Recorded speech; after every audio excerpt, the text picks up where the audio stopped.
let's talk about investment companies. So, the Investment Company Act of 1940 created the concept of investment companies. So, basically, it's a way for individuals to invest without having to pick individual securities. They can basically have professional management done for them. So, under the Investment Company Act of 1940, there were three actually created. Number one was face amount certificates that don't really come up as much anymore, kind of an old-timey thing. Basically, the concept of them is that they're very similar to zero coupon bonds, where you either you put in a set amount of money, let's say $10,000, and then you're, guaranteed by the company, right? So obviously you may not get the money if the company doesn't make it, but by the company to receive, let's say 15,000 in, let's say call it 5 years, right? Or you have like a series of payments. Let's say you do 1,000, 1,000, 1,000, 1,000, 1,000, and then let's say in 20 years you have 20,000, something like that. So that's the face amount certificates. Those don't really come up as much anymore. Now there's also unit investment trusts. Unit investment trusts, that it's a fixed portfolio, fixed termination, right? So the portfolio is going to be set once, right? And you are going to purchase it at NAV plus a sales charge, which is net asset value. That's assets minus liabilities divided by number of shares, similar to the way you buy a mutual fund. So it's established once, and once it terminates, it is a taxable event, and then you can, let's say, roll it into a new UIT with the same company, right? That maybe creates UIT. So, it's not going to have a 12B1 fee. It's not going to be actively managed. It's going to be passively managed, which could be a good thing or a bad thing. From tax perspective, it's a good thing. From with the market crashes, the ability to react, that's a bad thing, right?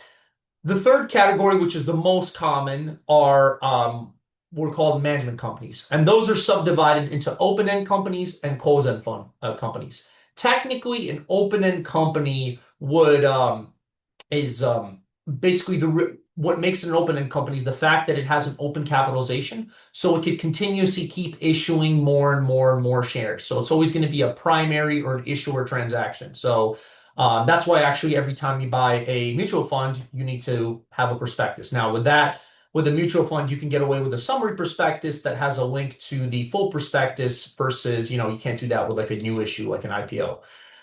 But yeah, so with a mutual fund, you can't buy it on margin. Once you hold it for a month, you could use it as collateral for margin, but you can't buy it on margin. You can't short it, right? And you can only buy it from the company. So it's like, imagine if I bought a watch, but I can only sell it back to the company where I bought the watch from. So it's always going to be a issuer transaction, meaning the issuer or the creator of the mutual fund securities is always going to get the benefit or the proceeds of it, of the transaction. Also, if you want to redeem it, you would buy it at the public offering price, which is NAV plus the sales charge, and you redeem it back at NAV, right? Generally speaking, if it's an A share means that there's a charge up front, right? On a B share, the charge is in the back. With a C share, you have like a 1 year back end sales charge, but it just has a higher level load. Those are the main ones that you really need to know.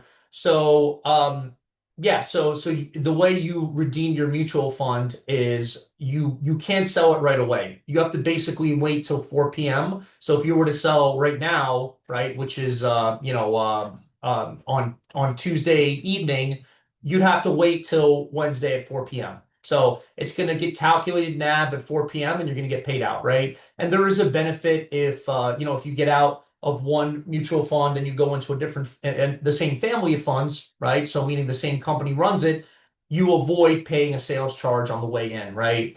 And you avoid paying a sales charge on the way in, but it's still a taxable event. Then mutual funds have also what's called you can have a letter of intent, which you can qualify for a discounted sales charge for an A share, or rights of accumulation, where you can combine all your previous share purchases and the growth and the dividends in order to qualify for a lower sales charge. So a lower break point, which is basically like a discount. So break points are great.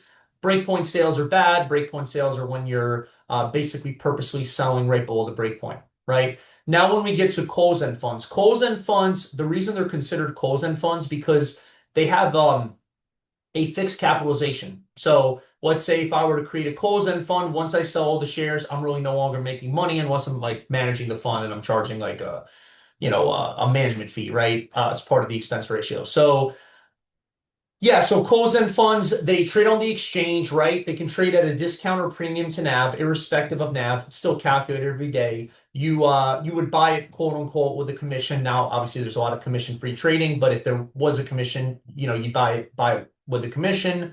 You can short it, you can buy it with leverage, right? There's also subcategories of closed-end funds, called there's business development companies that basically provide short-term lending to like mid-sized small companies. There's also interval funds, which they only have liquidity at fixed times. So it's kind of weird because most closed-end funds trade on the exchange.